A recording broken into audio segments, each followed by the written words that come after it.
Welcome to Music Business Mondays number 3. I'm Bruce Garfield. I'm the Executive Director of the Columbus Music Commission. It's great to see so many new faces here tonight and so many familiar ones. We're going to have a really good time tonight. We're going to be discussing your rights, get played and get paid, and really teaching you about what SoundExchange is about, what your Performing Rights Society, BMI, can do for you, and what's going on in the world of royalties, whether you're getting a small amount of spins or streams or you're getting hundreds of thousands. So I want to first thank Strongwater and their new branding of 400 Square for hosting us. And I've got to acknowledge our sponsors and supporters. So here we go. First and foremost, the AEP Foundation, the City of Columbus, Promo West and Scott Steinecker, Plant Moran, Donato's, Tom Kraus, Alec and Kathy Whiteman, Zeppelin Productions, Taft Law, Live Technologies, George Barrett, Urban Smart Growth, and our supporters are the Greater Columbus Arts Council, CD 1025, Gateway Film Center, and Experience Columbus. So now for our speakers. Yeah, aren't they great? We're really thrilled to have this kind of support, and what we're doing with your support and the vibrancy of the music community, we're basically spreading contagious enthusiasm to the city's leaders and the people that are going to help us make a difference for this community. So without further ado, our first speaker is Linda Bloss-Baum. She's the Senior Director of Artist and Industry Relations at SoundExchange, and Timothy Pattison, Director of Creative at BMI, also known as Broadcast Music. Let's give them a warm Columbus welcome.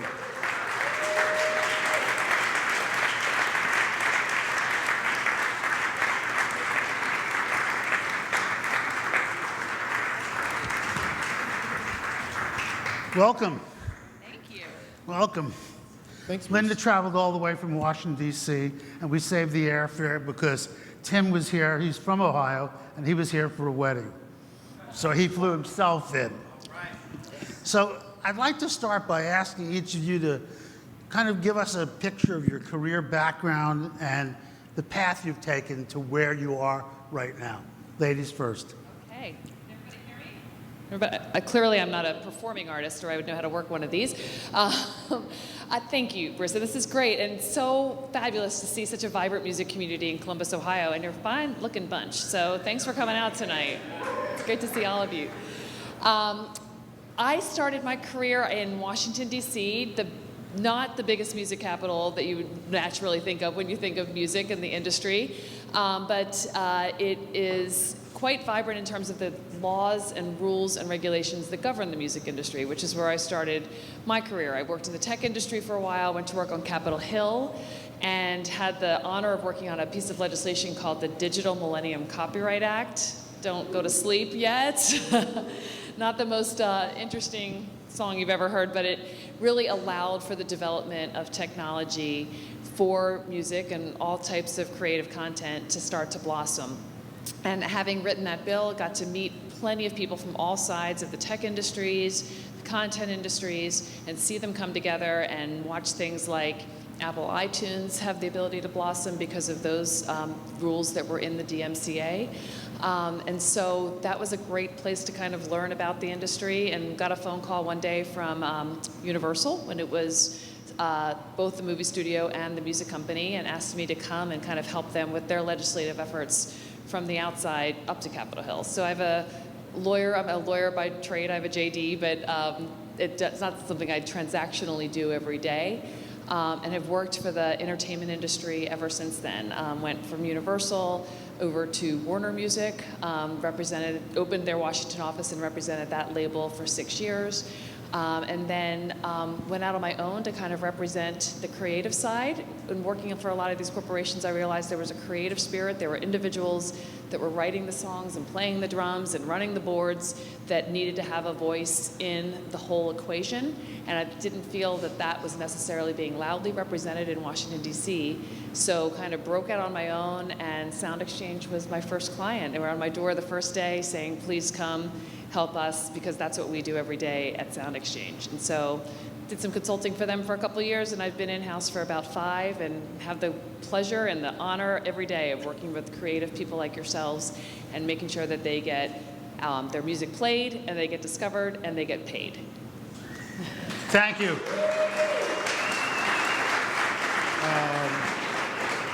Thank you. Thank you, Bruce, and thank you, Linda. And to echo what you said, this is amazing to see so many people out. I do a lot of speaking on behalf of going around BMI, and this is by far and away one of the biggest crowds I've ever seen. Just at like, so give yourself a round of applause. I guess I started my music career here in Athens, Ohio, studying audio production at, yes, there's one person in the back that went to OU, clearly. And that led me to New York City, where I got a degree in music technology. So I got a master's in music technology. Both of those degrees I don't use to this day working. So don't worry if you're not studying music, because it's not a prerequisite to working in the music industry, which I'm sure Linda would echo. And from there, I thought I was good. But I moved to New York thinking I was going to be an audio engineer, and for the rest of my career, and realized really quickly in the early 2000s that was a dying profession there. In the grand sense, like the big scheme of it, like going in, working in a big recording studio, and working with like the top tier artists and being an audio engineer. It was really, Sony Studios was going away, Hit Factory was going away when I moved, like all these studios were just dying. So I had to kind of think what I wanted to do, and I didn't know that working in the business, like the music business side of things, was even an option. I'd never studied it, never really pursued it, and through my studies at NYU, I was fortunate enough to work at a place called the Clive Davis Institute, which is in the Tisch School of the Arts, and met a lot of great up-and-coming people, which I still work with to this day, songwriters, producers, people that started record labels, people that do A&R and publishing and on the record side. And one of those people was fortunate enough to be interning at a company called Spirit Music Publishing. And again, I didn't know what music publishing was, so don't worry if that's a foreign thing to you either, because no one really knows what anything is in the music industry until you dive in and you actually partake and do it. And that's what I found, and I was lucky enough to get a job there, and I spent 8 years really teaching myself everything about the music industry and what it is and what it does and how things connect, and really immersing myself in the creative side. Lucky enough for me that I just got thrown into the creative side of things, and I learned really quickly like how all the different organisms within the creative department kind of work together, from sync to signing artists to signing catalog, just really taking it all in, learning what deal points meant, which I'm sure we're going to get into, or maybe not. We'll see. But just kind of figuring everything out as I went along, and I carved different roles out for myself, and ended up spending most of my time doing A&R, which is signing and working with artists and songwriters and producers. 6 of my 8 years were spent doing that. And then I briefly left to go work at a record label called Fat Possum Records. I don't know if you guys know what that is, but they signed a little band from Akron, Ohio called the Black Keys. Went there and spent a year to personally figure out what I didn't want to do, which was work at a record label. to each their own. Everybody figures out what they do and don't want to do. But that also helped me find my way to BMI, which is where I am now, where I get to spend my days helping songwriters, producers, and artists build and grow their careers, which I'm sure we'll expand upon, so I won't get into too much of that now. All right, so now, we'll keep up with you, Timothy, keep you talking. Why BMI? what does it really provide, and to whom? I'm going to start by saying, or asking a question. How many of you think you know what BMI is and or does? Just a show of hands. Okay, that's a pretty good percentage. How many of you are actually signed with a PRO, whether it's BMI, ASCAP, CSAC? Okay, also, that's a good percentage. These are like way better numbers than I'm used to. Who wants to like answer the question of what BMI is aloud? I know I can answer it, but I want to hear somebody else if they I mean, you don't have to, I'll tell you. But I like hearing someone say it. So BMI is a performing rights organization, stands for Broadcast Music Incorporated. And what we do is at the core of our business, we're a not-for-profit company, so we're not out to make money. We don't own anything. And if all of you walk out of here and you remember those two things, we're in a good place. So what we do is we collect performance royalties and pay those out to songwriters. What a songwriter is a songwriter can be someone who writes songs for other people. It can be a songwriter producer. You can be an artist, but you can also be an artist-songwriter. And we'll talk about a lot of things that'll probably confuse people, but we'll try to keep them separate but equal. And performance royalties come from a lot of different places. So whether it's terrestrial radio or satellite radio, which is, Sirius XM, Pandora, then there's all the DSPs, which is where I feel like most people focus on these days, where they think they're making their money, which are like the Spotify's, Apple Music, YouTube of the world. Those are really the big three. Also things like TV, advertising. If you get something placed in one of those things, which is called a synchronization, you would get money on the back end we can dive into specifics. I don't know how complicated you want me to get right off the get-go. Yeah, let's keep it general for the moment. Okay. We'll get into specifics. And then there's other things like general licensing, which is like bars and restaurants and shopping malls, strip clubs. I always like throwing that one in there because people are like, wait, they have to pay fees. So all of those pay a general licensing fee as well, and everything is paid out to the songwriter when we collect those royalties. So that's kind of a quick general overview.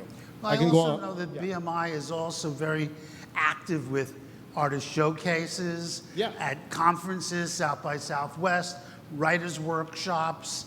Can you tell us just a little bit more about those? Sorry, things? I didn't know how long you wanted me to ramble. No, we're here to be educated. Okay.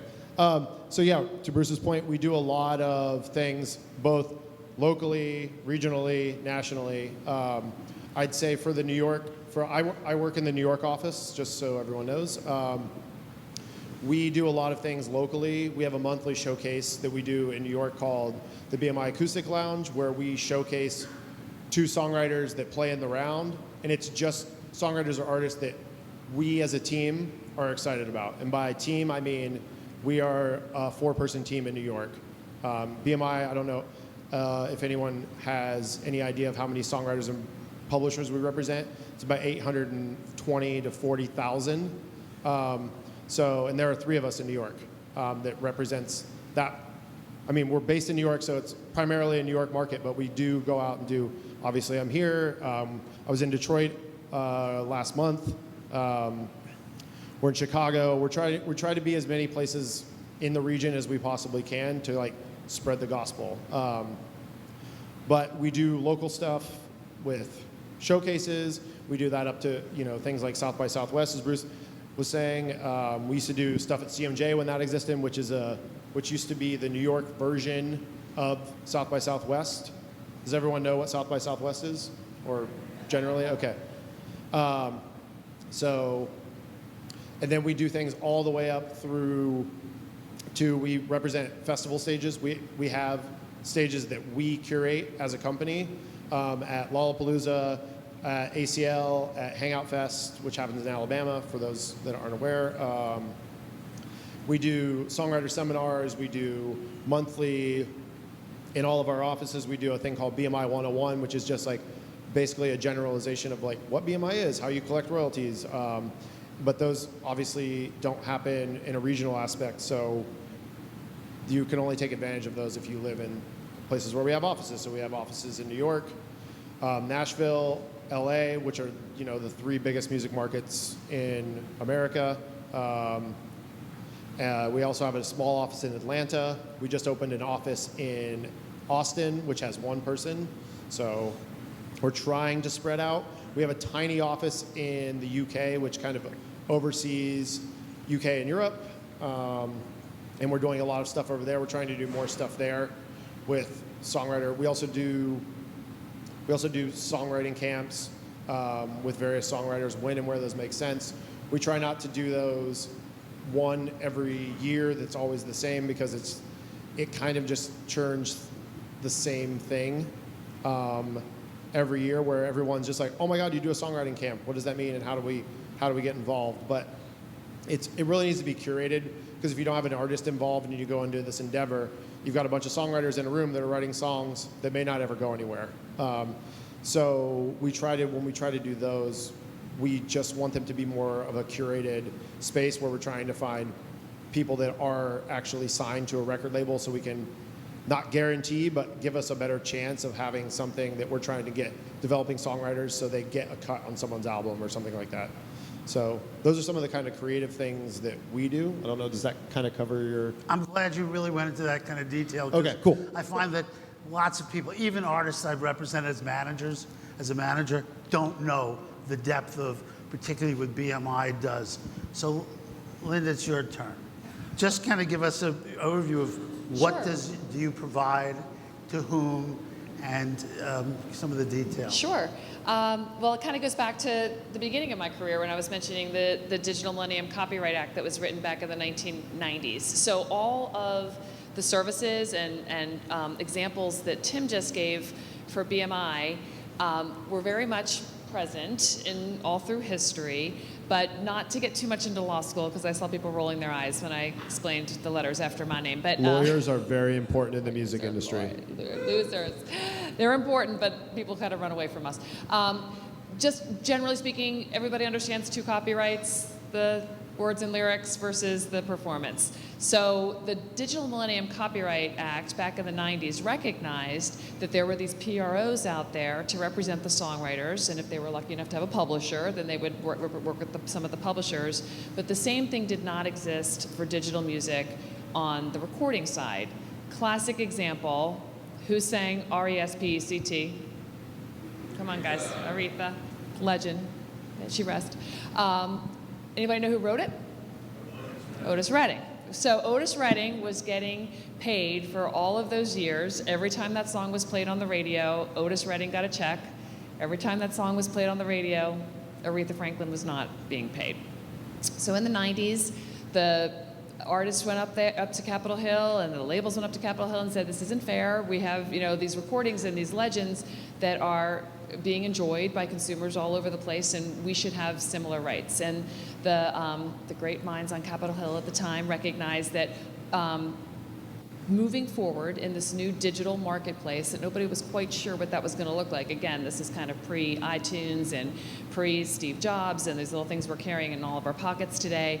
But they said, that seems fair, that in this new world, in this new digital world, the person who's singing the song and the person that made the investment in that song should be getting some royalties in the digital world. How are we going to do that? How are we going to make sure that they get paid? Well, they created SoundExchange as part of that bill. And it's kind of a fun thing to say that I work in the place that the bill that I got to write back in the 90s created. But SoundExchange was created by the government in the 90s to make sure that the performers and the rights owners, typically music labels, would be getting some royalties when songs were played on digital services. SiriusXM, our biggest licensees are SiriusXM, Pandora, and iHeartRadio. Not FM radio, that's another issue we'll get into later. And we could be here all night talking about. But for these digital services that we wanted to help develop, I mean, back then nobody quite knew what SiriusXM was. They signed Howard Stern and people became more aware of that. But it was helping this budding industry of satellite radio and at the time webcasting, which really didn't exist. It's hard to imagine that world today, but it wasn't that long ago. So arrived SoundExchange on the scene, the kind of this new radio services, and again, we primarily, our bread and butter of the services we administer for are the radio-like services, the non-interactive. It's that, oh my God, I love that song because Pandora just fed it to me without me asking for it. The interactive services like Spotify and the interactive functions of services like Pandora, SoundExchange does administer some of that, but the bread and butter of what we were founded on was the radio-like services. And so those services all send us a log every month of everything that they play on all of their channels with as much information as they have about the artist and who sang it. And they send us a check that's commensurate with the rate that they have to pay that's set by the government. Another reason that we're located in Washington, D.C. and makes us a little less interesting than a New York or an L.A. or a Nashville company. But it's important that we're there because we're negotiating how much they pay for each song, and we're negotiating what these new laws are going to look like to make sure that these protections and these systems are continue to be created to help protect creators. So that's a little bit of why we're in Washington. But thus was SoundExchange, and we are the other bucket of money. So my office sits right outside of our call center. I hear our call. People take questions all day long. And I have to say, if I had a nickel for every time they say, okay, well, you're a writer, that's BMI or ASCAP, I could have retired a long time ago. But the good news is if you are a singer-songwriter, you are entitled to both buckets of money in this new world, in this new SoundExchange world. So you'll register with BMI for the song that you wrote, and you'll get paid for that. And you'll register for SoundExchange if you're the one that sung it, and it was played on one of the 3,300 services that pay us every month, and we'll send a check for that too. So that's how SoundExchange came about. They'll send us what they have, but we need to go out and find everybody. So thus the little stickers that glow in the dark, by the way, fun fact. The stickers with SoundExchange.com have all the registration information on our website. It's free. We ask anybody that thinks their music's being played on any service out there to register with us. So when that first dime comes in from SiriusXM or Pandora or iHeartRadio, we can easily find you and the members of your band and split up those royalties as you would like them to be split up on a track-by-track basis, actually, too. I can talk more about kind of our customer service, but that's what we do. That's you, too. If you're not signed to a record label and you own the master of the recording you made, you are the record label. So you don't have to be signed to a major label or any record label to claim royalties as the master owner. What about musicians and producers? And I know that outside of America, there's neighboring rights. This is, we were the only country that never, well, we weren't sophisticated. We didn't have lobbies years ago. The record companies were just printing money. So they kind of didn't care about other aspects and getting other people paid. And that's why these organizations were basically formed. But tell us about, what about the musicians themselves or the artists? Well, one thing that's super exciting, and as you mentioned, particularly if you own your own masters, is the way SoundExchange divides up the royalties that come into us by statute is 50% outright goes to the rights owner. So if you own your own rights, that's 50% to you. 45% goes direct to the artist. Even if they're signed with a major label, it doesn't matter. 50%, if they're using the statutory license, the license created by the government, 45% goes direct to the artist. And that's huge for artists that are just starting out because they're not going to be recouped with a major label or any label for some time, and that gives them the direct money in their pocket to go on tour or buy instruments or whatever they might need to start out with. So that's a huge selling point. And when I said, I wanted to go represent the creators more directly, that was really one major reason I went to work for SoundExchange, is because they do give that money direct to the creators themselves. So 50 plus 45, that leaves 5%. The 5% by statute goes to a fund that is administered by SAG-AFTRA and AFM for the backup singers and for the studio musicians. And so 5% automatically goes into that fund. SoundExchange writes a check to that fund, and they administer through the unions for all the players and backup singers that are recorded on those tracks. So for the first time in history, kind of the downward benefits of those royalties are shared with the studio musicians, which is huge. I mean, think about the guys that played in Motown or on Elvis Presley stuff. They got their session fee, and went home, and that was it. So it's really wonderful if you play on a #1 hit that you can now participate in those downstream revenues as a musician or a backup singer. Producers is a little bit more complicated, but absolutely still part of the revenue stream. The artist can share an agreed upon amount with a producer through a letter of direction to SoundExchange. It's a one-page form. It's on our website. The artist signs it, the producer signs it, and says, "I want to share of my 45%. I want to share X number of percentage points with my producer." And that's absolutely something we do every day and do an increasing amount of, because the producer is such an important part of the creation of the track. It's interesting because the genesis of us deciding we should have Music Business Mondays was before I got this position. I was talking to a local artist that had a significant number of streams on Spotify, and I asked, "Are you registered with SoundExchange?"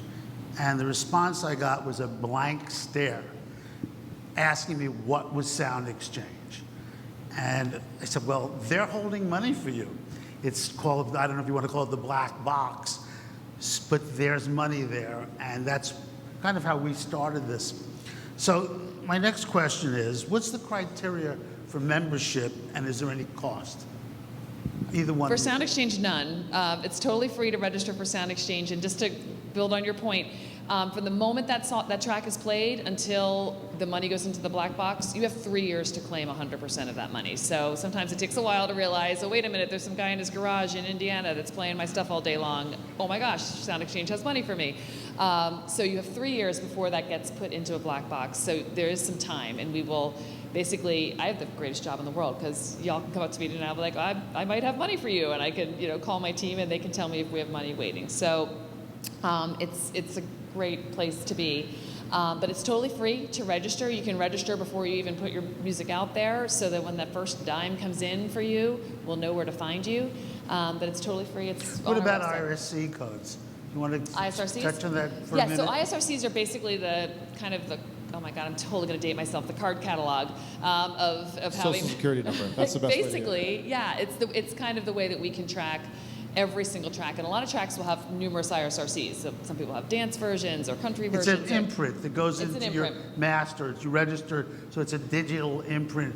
So wherever that's played or performed, it knows who the originator is. But continue. Makes our life much easier to have those. So we can do a match, basically, against all the records that we have from the services. We also now, as you register, we encourage you to give us your ISRC codes. It's very easy. It's an online portal, so that we know you know what you own, and we now know that you own that. So when that money comes in for that ISRC code, we can ship it right off to you. So it's really important. If you don't have ISRC codes affiliated with your music, you probably do, but make sure you know what they are, because that's going to be the way you can count moving forward.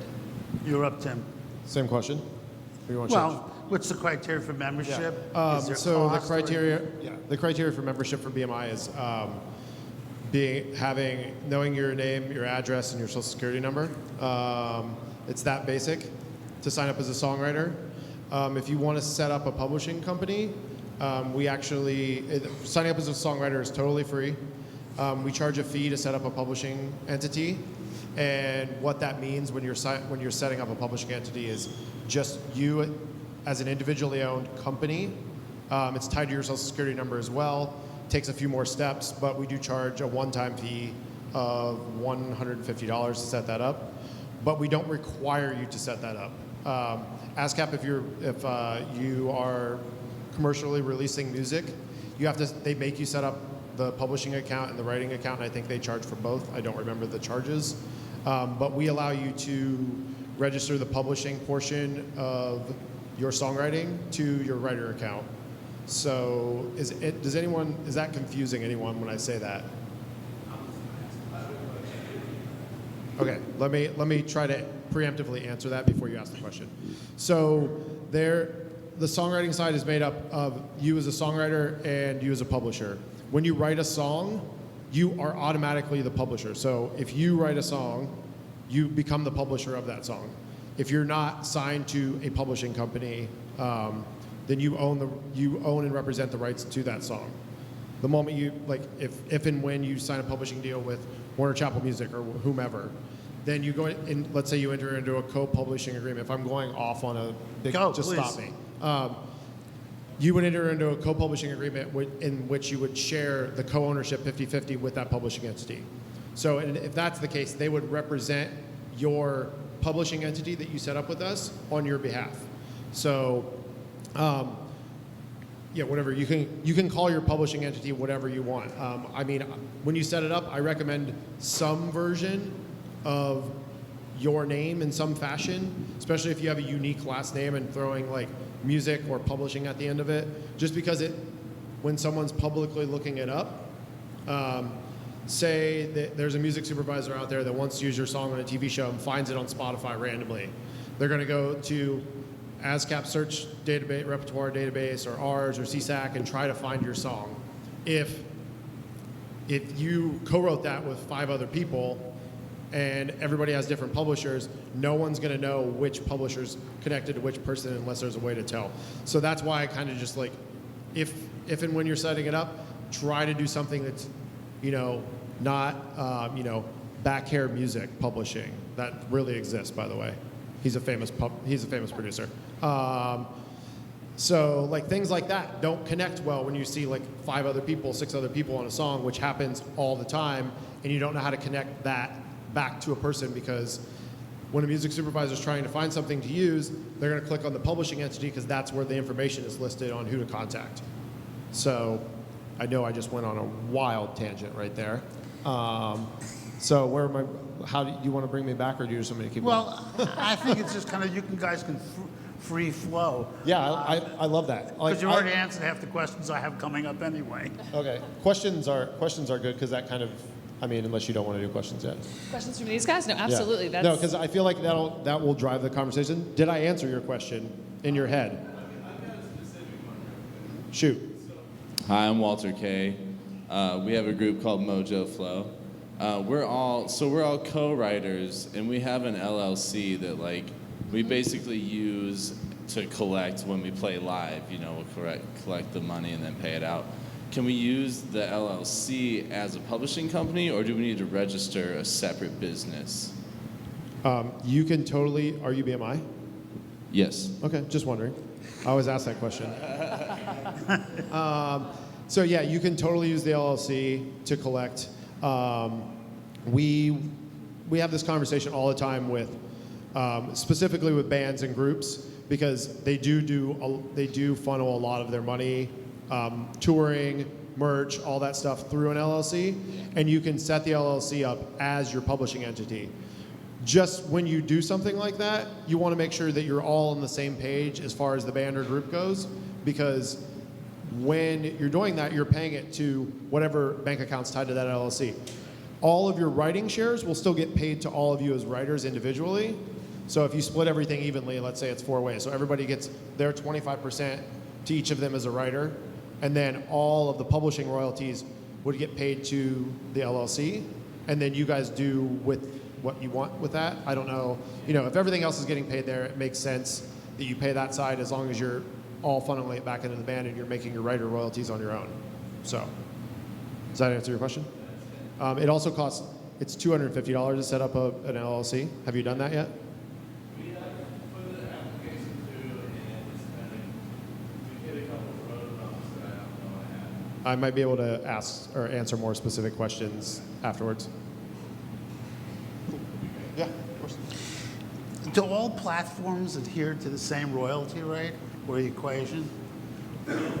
Not for SoundExchange. So for SoundExchange, we go to this really boring room with no windows in the Library of Congress on a regular basis to negotiate the rates before something called the Copyright Royalty Board. And I will absolutely put you to sleep if I start talking about what they do every day. But each platform pays a different rate.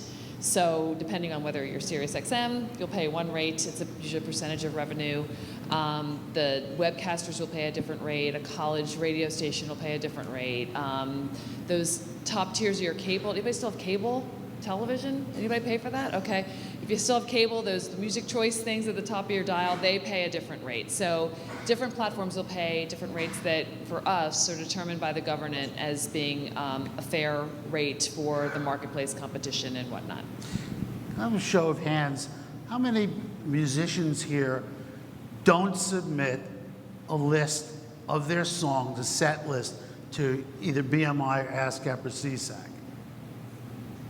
Raise them high so I can see. All right. How many of you know what Bruce is talking about? That's way fewer. Okay, so if you know what I'm talking about, you don't register, you're leaving money on the table.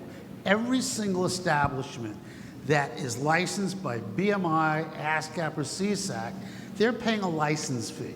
That license fee is to cover performances by you. So if you don't go on, let's say you're a BMI writer and you go on, what do they call it at BMI? It's called BMI Live.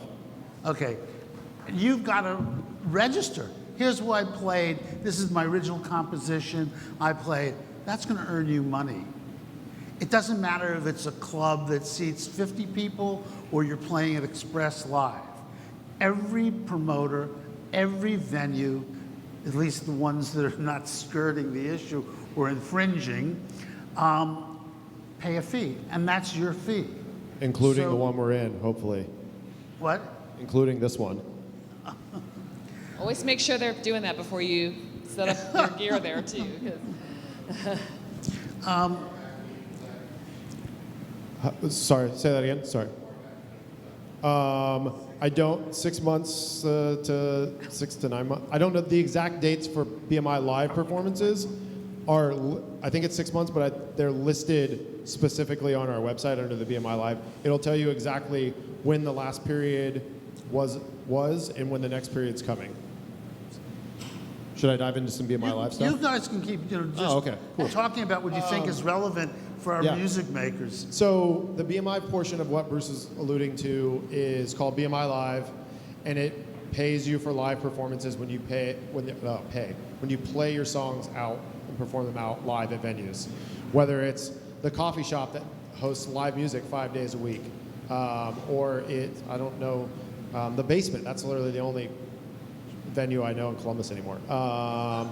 It's good though. It's a great venue. So whether you're, all you have to do is be registered with us and to use BMI Live, and make sure, like as a songwriter, and that your songs are registered you're playing. So we're not monitoring what you're inputting to us. If you tell us, it's really simple. It's like, I played this venue on this date, and here's the 10 songs I played. We're gonna, as long as those 10 songs are there, and we can verify with the venue, we're gonna pay you for those.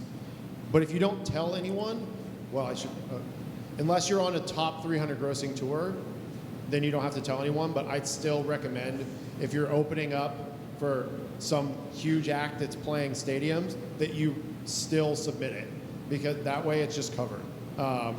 But everybody else has to submit it, and we only pay all the royalties we get in, we only pay them out to people who submit things. So if for whatever quarter there's only 1,000 submissions, all that money is getting paid out to 1,000 people. If there's 100,000 submissions, it's getting paid out to 100,000 different people.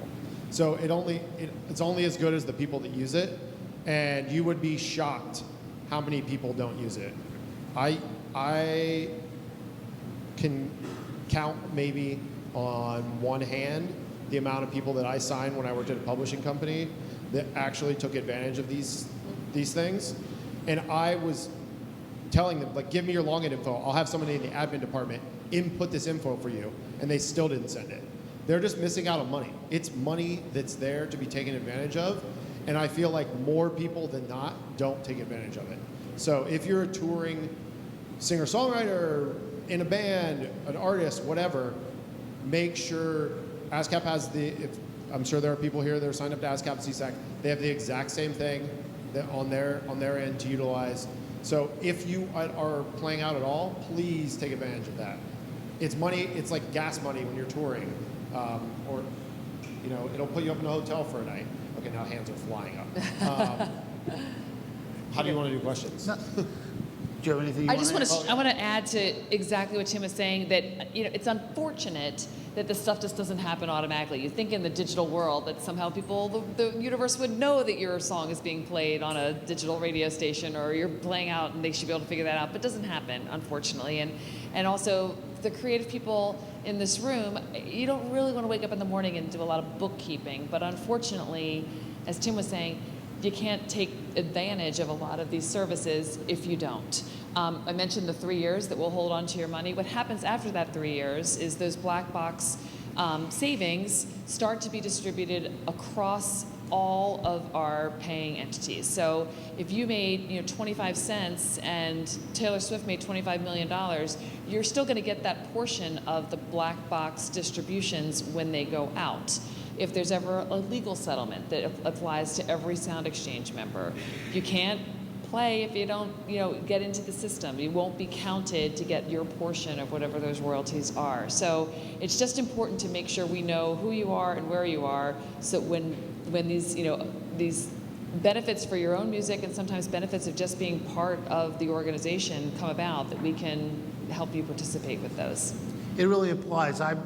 As my career as an artist manager, some of the biggest artists I've managed never did that or registered with properly.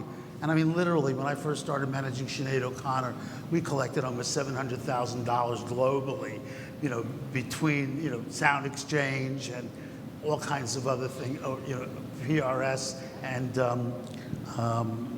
what is it that does the performing, the sister company of yours, what is it? PPL. PPL, right. So, yeah, it's important. Even And that if was it's a long time ago. I mean, that was when we were paying out, our first year we paid out $20 million. Last year we paid out $1 billion. So, a tiny little sliver of $1 billion might put gas in your truck. So. Welcome to the $1 billion payout club. Exactly. We're very happy to be part of that. Yes? Are you part of CD Baby registration, or is it separate?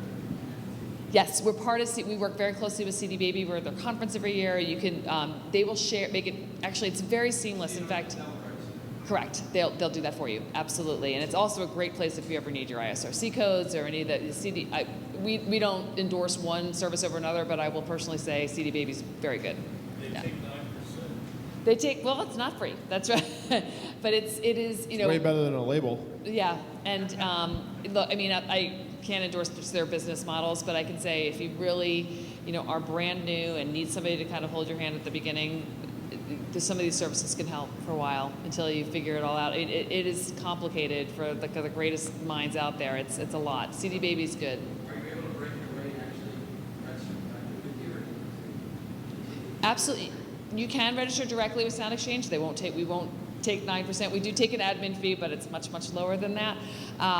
So it's we obviously have to pay for our expenses and whatnot, but it's just a small portion and you won't pay twice. Some people don't like that 9%. No, it's a lot. Yeah, it's a lot. No. 100% of nothing is nothing. So, if you have someone doing a service for you, pay it. That's true. I'd rather pay the commission versus the 9%, because if we're releasing music without the attitude of it going up, then you might as well not release it at all. Especially if you want to play for your friends. Well, I hear you. That's just wrong. Not really person. Right. I think, just to add on what you were saying, there are a plethora of services as far as digital distribution goes out there. TuneCore, STEM, CD Baby. I mean, God, DistroKid. There are hundreds of them. Every day I go and somebody's telling me about a new distribution service that has popped up here or there. And I think the best thing for you to do as songwriters, if you're a songwriter who is also releasing music as an artist, is to do your homework. That's the best thing. Read about all these things. They all are transparent. They list all their information about exactly what they take, whether it's a percentage or you pay per release. And a lot of them also offer things like publishing services. So really dive into that before you just blindly sign up to it, because people just click a box because that's what you do when you're online. So really do your research if you're going to sign up for one of these companies and know what you're signing up for. Hey, my name's Miles. I'm primarily an indie rocker. I have a band called Marvin the Robot. I do other stuff too, but that's my main baby.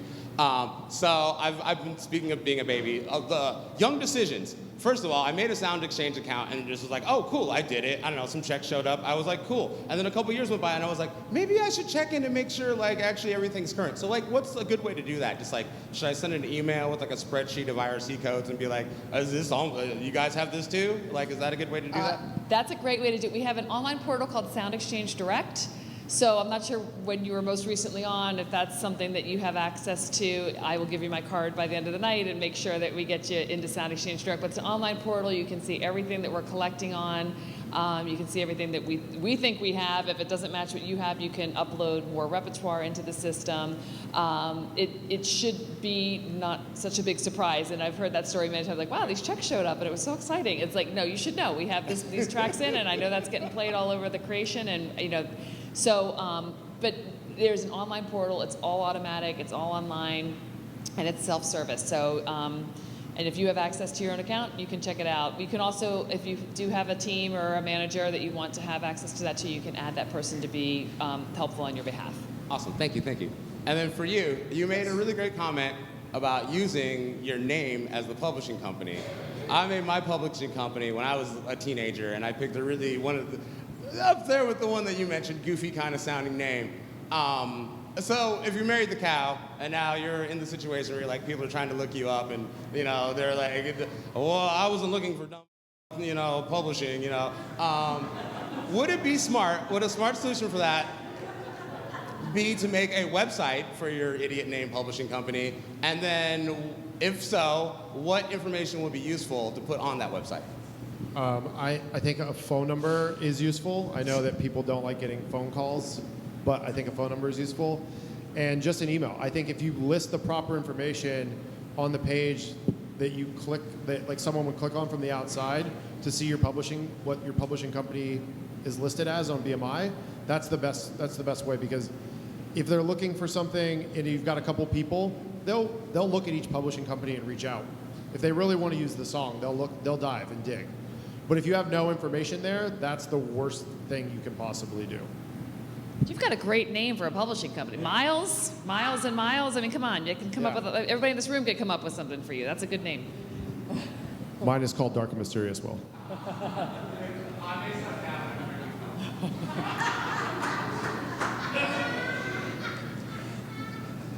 Other questions? You've had your hand up. All right, so we're into Q&A already. All right. Oh, yeah, we went to Q&A. The reason that these two particular people were invited to speak is because they are your rights advocates. They worked for you, as we do now. But it's so important to make use of it. You know, learn how to earn. And I just want to say thanks to these guys for, you know, all the work they do, and sometimes it's thankless. But go ahead.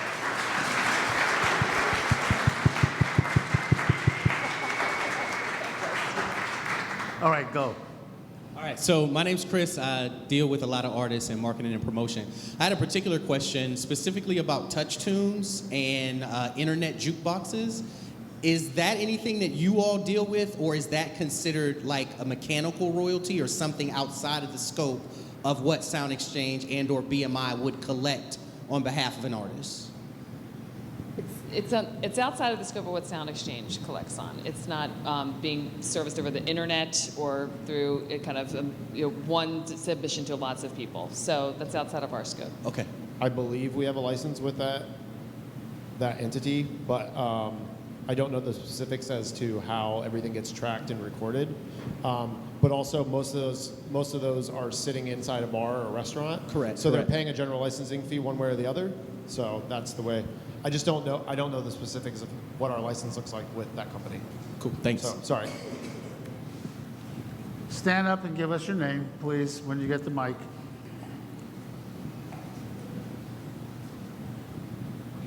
Hi, how you doing? Thanks for speaking tonight. We really appreciate it. My name's Todd Novak. I have a band in town, but this question is actually for, you spoke about platforms, specifically iHeartRadio, Spotify, iTunes, etc. And I also have a a podcast that is doing very well. We are on all of these platforms. We have hundreds of thousands of downloads.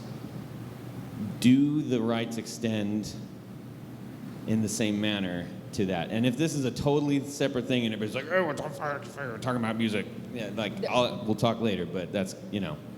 It is not separate, because I will tell you how many conversations have been going on in our building about podcasts and how to get them licensed correctly. And if people are playing, you know, full tracks on a podcast, that should absolutely be covered. But right now, SoundExchange does not administer for podcasts. That's done separately.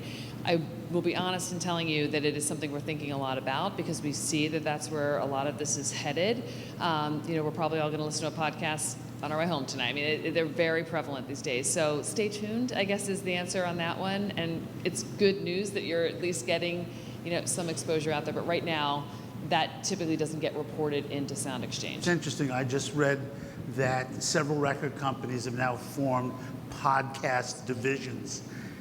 So you're going to have to do a job with them. We have the database, so once things, you know, get reported in, we should theoretically be able to just incorporate that into our regular payout system. But currently, that podcasts are not being reported into us. Would it be a good idea at this point to sign up preeminently? I think it's a good idea to sign up at any point, particularly preeminently, because it just makes it easier down the road when that success starts coming in, that everything is already set up in the queue and we can get to you, you know, the moment that first dime gets paid in. I have a bunch of people on my team that watch the charts and watch the, you know, the heat seekers and whatnot before they even earn that first. It takes about 45 days for those services to get the information to us. But as soon as they do, if you're in the system, we know where to find you. You can get paid very quickly. Thank you. I have a question. A radio station streams on the internet. What are they subject to and what are they paying on? So that's like an iHeartRadio. If you're listening to your favorite radio station on the computer, they are subject to webcasting rates. So that's all part of webcasting. And the irony, again, I'm not going to get on my soapbox, but if you listen to your FM radio, they're not paying royalties. If you listen to FM radio on your computer via a webcast, they are paying royalties. They're paying us royalties both ways. I'm sorry? They're not paying you royalties. They're not paying performance royalties. That's exactly right. They're paying to the writer, but not to the performer. So I encourage you, if you want to receive royalties, listen to your favorite radio station via the web, and that money will flow through us. It's interesting because the trend seems to me, watching it for at least the last decade, is that the shift of sales of music has gone from hard product, physical product, to downloads, to streaming, where you wouldn't have a writer or a local band wouldn't have the ability to collect as a master, unless they had a record label. And now that there's all this, streaming, that it's available to anybody who's being streamed. What's the trend that you see right now? I mean, it seems like Spotify is becoming a distributor and doing away with classic distribution. Well, the iTunes store is gone.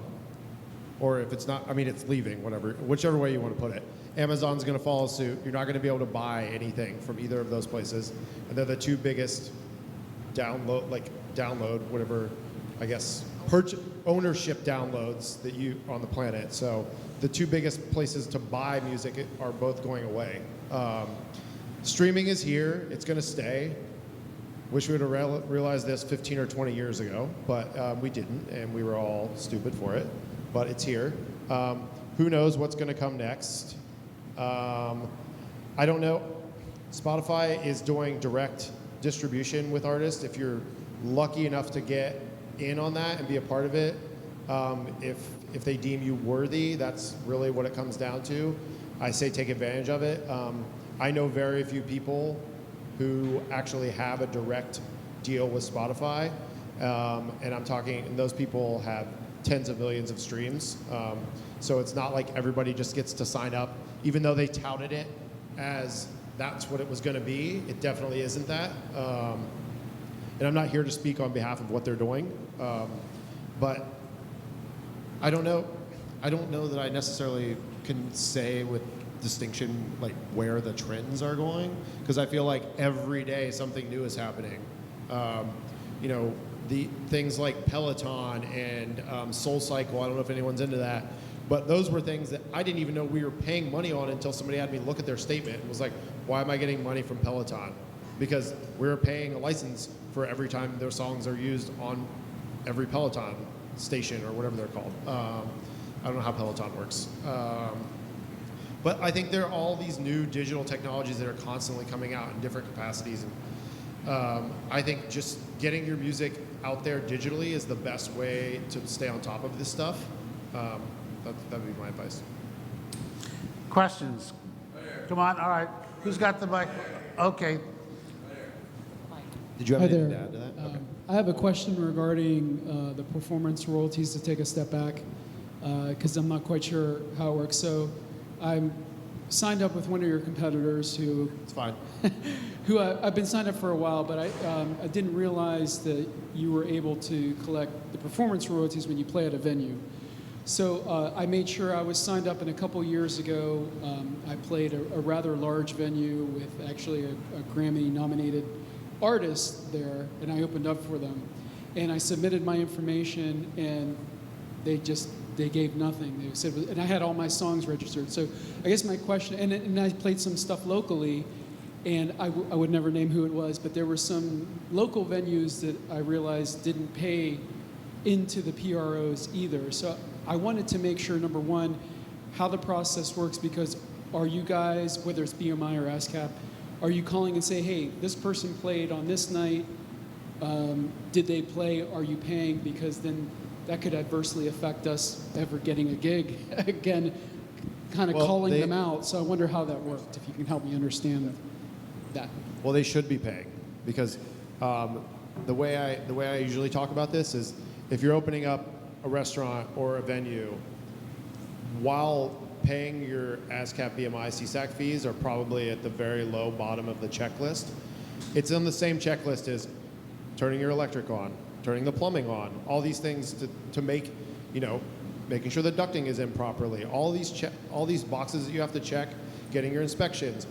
We're on that list somewhere, so you should be paying them, because, you know, it's just as when somebody wanted to do, everybody thinks that, you know, get music for free by stealing it from downloading a CD and sharing it. It's the same, you know, similar idea. It's like everyone should just be able to have this. It's the same idea as like you shouldn't be penalized for not be paid and be penalized for playing your music out when you should be paid for it, because that venue is supposed to have a license in order to do that. So I wouldn't be worried about people not letting you play. If they're not letting you play, then they're just trying to skirt paying money. And it's not like we're not like asking for a huge astronomical fee from these venues. It's, you know, it's tiered based on the cap size of your room. So, you know, unless you're opening up a Madison Square Garden every other week, then I think that you're okay to pay the small nominal fee to us and ASCAP and CSAC to be able to allow artists to play there. I think it's only fair. Are they required to pay both? You have to pay all, yeah. All of three. them? Yeah. Okay, wonderful, thank you. And GMR.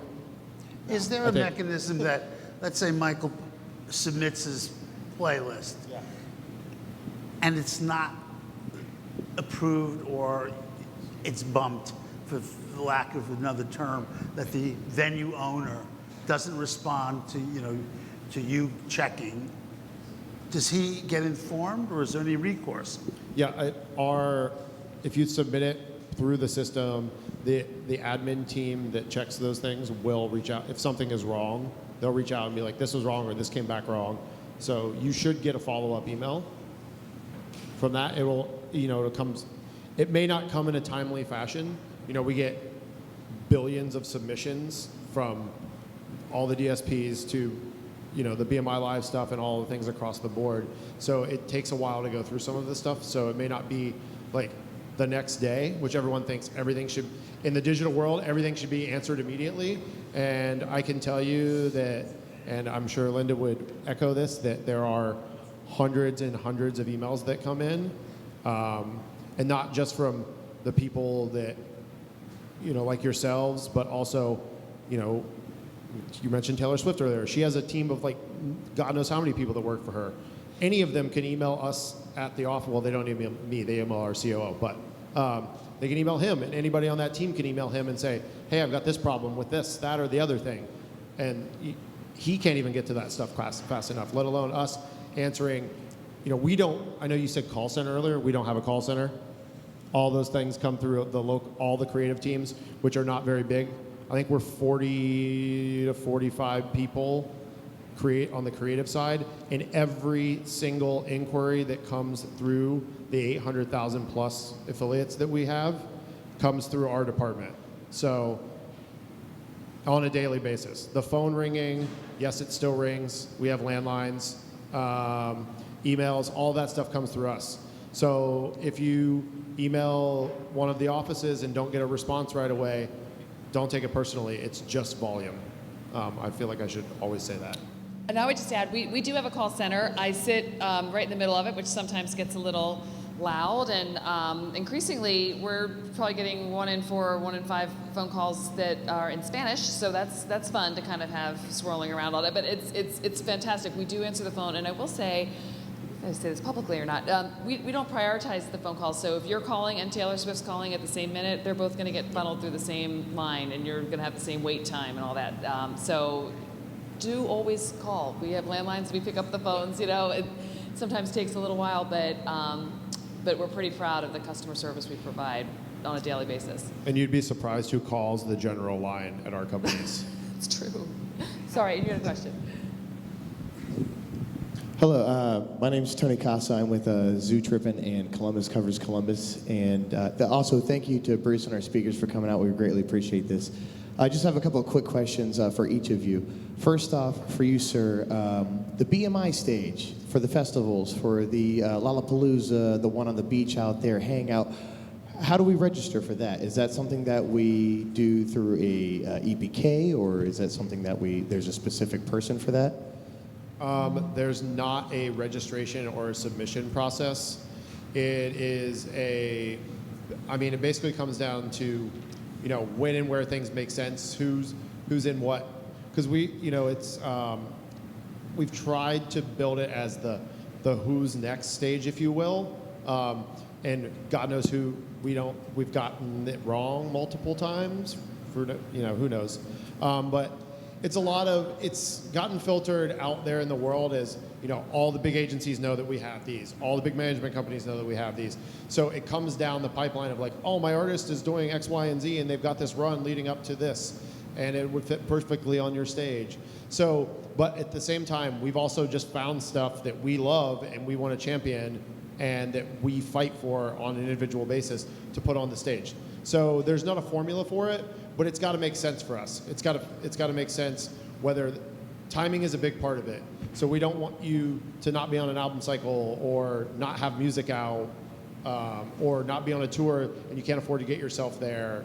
So timing is a big part of it, but there's not a submission process, I guess. Okay, completely understandable. And for you, for the folks, I know you said you were going to touch on FM radio a little bit because we're not going to be here all night. We got to go see some Quasi Kings, which is going to be great. But for the radio bit, we are fortunate enough in this city to have an independent radio station, a CD125, which is not like your average Yeah, right? Give it up for them. They're awesome. Not your average iHeart radio station or whatever it may be. So if you were in a band, not saying mine because we're not super radio appropriate, but if I'm just going to make up a random band here. If I was in a local band called, say, Fishercast, and we were played on CD125, our local station, every day, how do we claim those royalties from that if there are royalties? You would claim those via me, not Linda.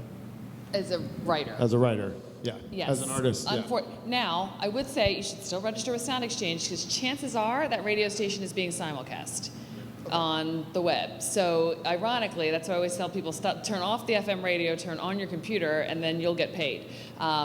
Crazy and ironic and kind of backwards, but that is the rules and the way of the land right now. So if you're being played on the radio station, you would be paid for those webcasting royalties if that radio station is simulcast. Unfortunately, if people are just listening in their trucks, you're not getting paid for that on the performance side, unless you wrote the song. I would also argue on behalf of the songwriter to listen to your FM radio because that's how songwriters get paid. They get paid both times, though. They do, yes. But if you're in a band, you're most likely the songwriter and the artist, so you will get paid from both of us anyway. So should we suggest that there are listeners locally for CD125 listen in their cars or on their computers? For royalties' sake? Both. Both. Okay. Thank you so much. If you're a singer, you'll get paid if it's on the computer, not on the truck. But obviously, if you're driving around, you don't necessarily have that option unless you have a smart car and a smartphone, and so we're moving there. And this has been a century-long fight for performers and rights owners to get paid when songs are played on the radio. It goes back to the days when performers would show up at the radio station and perform live, and then they would get paid $50 and go home. Once that got replaced with recordings, they did not update the laws to the performers. So, there's been a lot of efforts on Capitol Hill. They will continue forever. And I am optimistic that a deal will be reached, but I think it will be reached when people are listening on their phones and not on their radios. Are the broadcasters still moaning that they're overpaying? The broadcasters have a very formidable opponent in Washington. I mean, they have broadcast towers in every congressional district. And how do they go home and get reelected? On the radio. So they tend to have kind of cozy relationships with broadcasters. And so politicians don't want to go against their local broadcaster that comes in and says, oh, this is going to make us poor. And we've come to a pretty good place with the publishers and songwriters that, nobody wants to take that money and split it in half. We just think that both buckets should get filled when songs are played on the radio. Should be equal pay for equal play. I always wondered, say to myself, well, if they're not paying or they don't want to pay, what would their station sound like without our music? We often think about that. That's what I think about Spotify. Well, it's interesting. I always think of, how to some degree, when I worked at Capitol Records, I think our management were Neanderthals.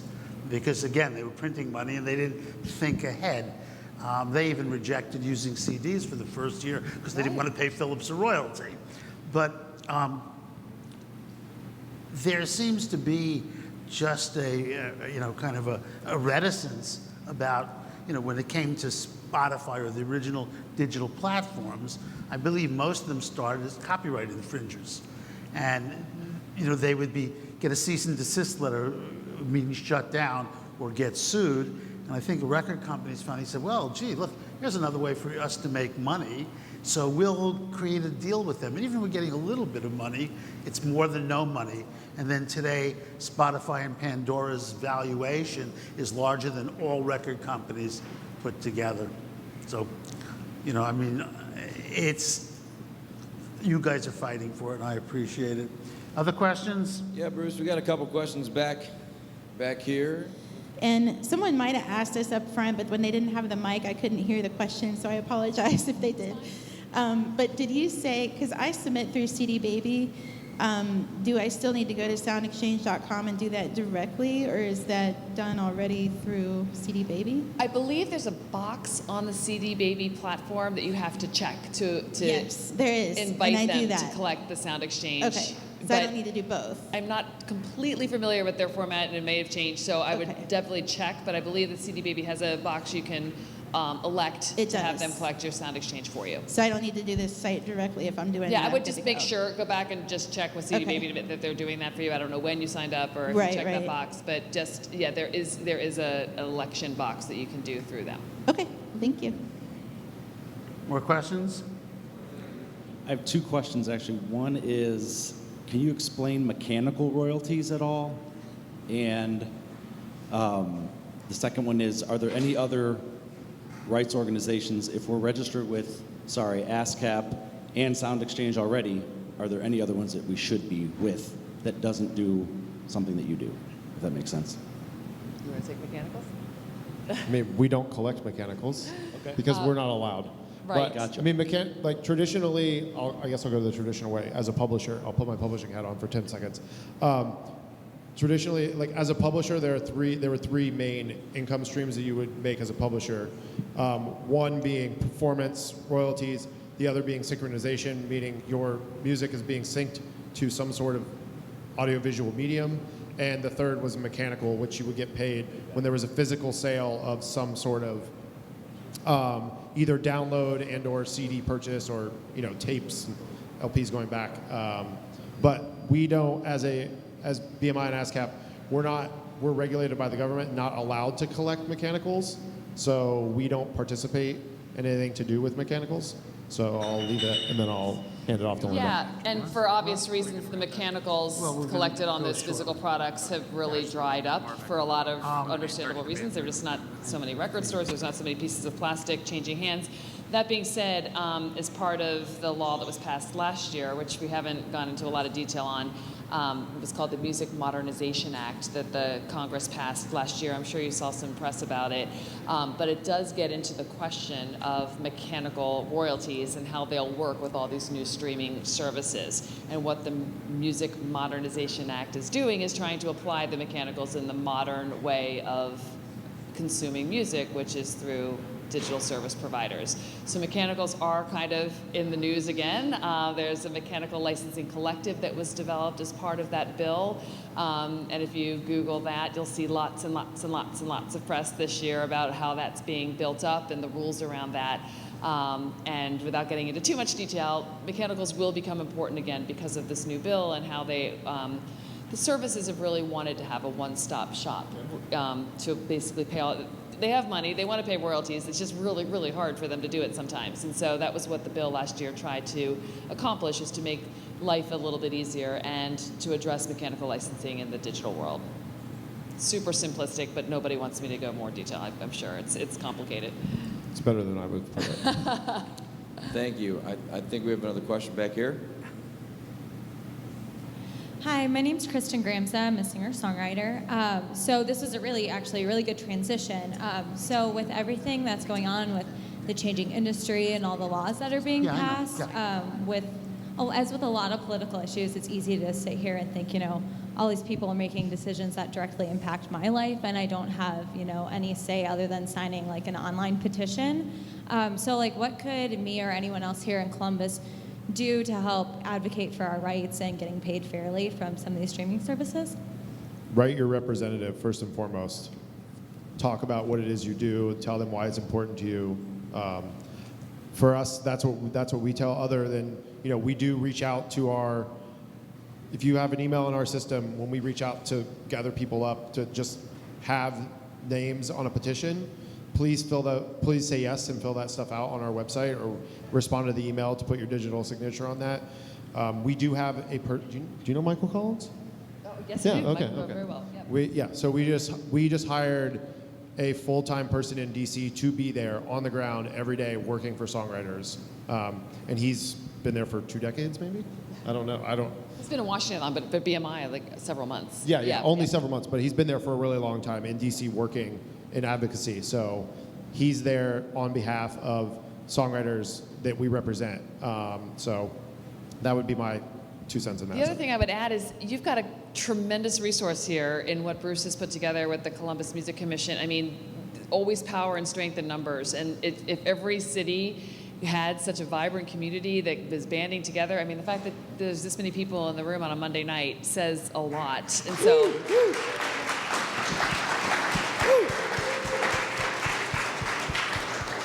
So you can be very loud about that, and working with your local government. I mean, the power in numbers. When I told my legislative person that I was coming to Columbus, Ohio, her eyes just lit up like, Ohio, I've got so many reps that could be, would be very influential in this area. So just being part of this and making sure that, that Bruce has your name and we can contact you is so important. So congratulations on taking the first step and already being here. Question up here, Adam. I'm Josh Williams, JWill TV on Instagram. It's not a shameless plug, but I'm actually a non-artist. I have an independent label called Eternity Records, and then I started a platform called Columbus Music Live to support all of you. So as an independent publisher, Tim, what are the top 3 characteristics, or maybe just top 3 tips out of your wheelhouse that you can give me as an independent publisher, basically organizing songs, connecting with artists, producers, and really just trying to promote their records, and all 3 of us get a piece of the pie. Well, I think the first thing to just go off of everything that's been echoed multiple times, look how many people are in this room. You have how many, I don't even know, how many people are songwriters, producers, and artists in here? There you go. You're in a room full of people. Just talk, mingle. The number one thing I tell people in New York who are sitting at home making music behind a laptop is to get out of that space. go out. No one's going to know what you're doing, how you're doing it, want to collaborate with you if you're not out meeting people. I think being part of the community is the number one thing I can stress, because if you're out meeting people, who knows who you're going to meet in what capacity and who they're going to connect you to, or, oh, I went and saw, like, you meet somebody tonight who be like, oh, next Tuesday, why don't you come see this songwriter I know that's playing, you know, wherever in the city, and you go watch them and you fall in love with their songwriting. Then you start working with them, and then that leads them to, like, I have this producer. You never know. That's how I meet everyone I work with, is just through being out and word of mouth and making networking. It's the biggest part of the music industry, is just networking. So, yeah.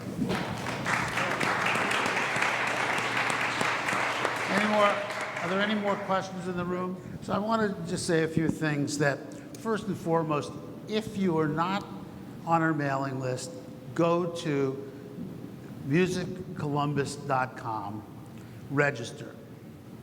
We'd like to also ask you to register there anyway, because we're issuing membership benefit cards, which will give you discounts to various, you know, merchandising places, or, for instance, Donato's Pizza, Orange Judio Studios, and we're amassing a great deal of supporters.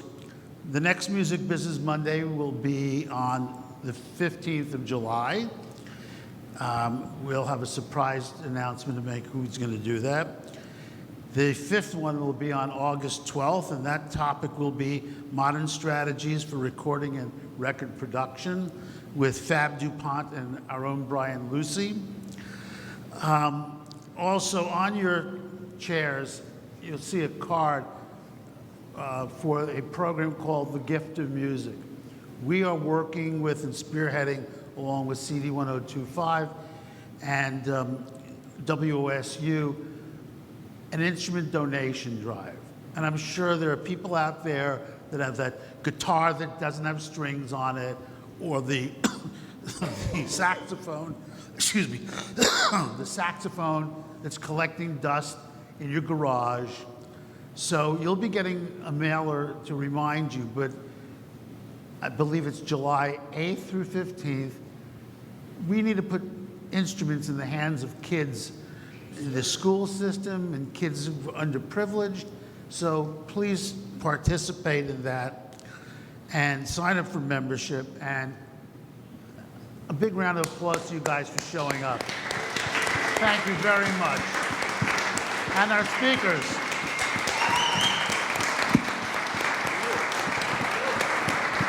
Thank you. So now everybody should go pour themselves a drink next door. Thanks again for coming. We'll see you next month.